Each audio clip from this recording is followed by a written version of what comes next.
Hi friends, welcome to my channel. இப்போ நம்ம என்ன பார்க்க போகிறோம்னா பீக்கங்காய் சீசன் வந்துருச்சு. பீக்கங்காய் பொரியல் எப்படி செய்கிறதுன்னு பார்த்துக்கலாமா? ஈஸியாக குயிக்காக மூணே இன்க்ரீடியன்ஸ் வச்சு எப்படி செய்கிறதுன்னு பார்த்துக்கலாம்.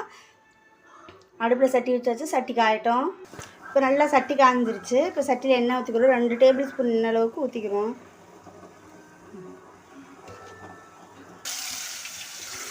சாரி ஃப்ரெண்ட்ஸ், என்னால் வீடியோ எடுக்க முடியல. சட்டி காய்ஞ்சதுக்கப்புறம் எண்ணெய் ஊற்றி கடுகு உளுந்து போட்டு பட்டை மிளகாய் போட்டுக்கிடுவோம். போட்டுட்டு இப்போ பொடி பொடியாக நறுக்கி வச்சு பீக்கங்காவை சேர்த்துக்குருவோம். பீக்கங்காய் சேர்த்ததுக்கப்புறம் தேவையான அளவு உப்பு சேர்த்துக்குருவோம். உப்பு சேர்த்துட்டு நல்லா கிளறி விட்டுக்குருவோம். ஒரு 10 நிமிஷம் மூடி வேக வச்சுருவோம். இப்போ ஓப்பன் பண்ணி பார்ப்போம். இந்த அளவுக்கு நல்லா வதங்கி வந்துருச்சு. நம்ம தண்ணியே சேர்க்கலை, ஆனால் பீக்கங்காய் தண்ணி விட்டு வந்துருக்கு. இப்போ இந்த தண்ணி வற்றத்துக்கு ஒரு நல்லா சிம்மில் ஒரு 5 நிமிஷம் போடுவோம்.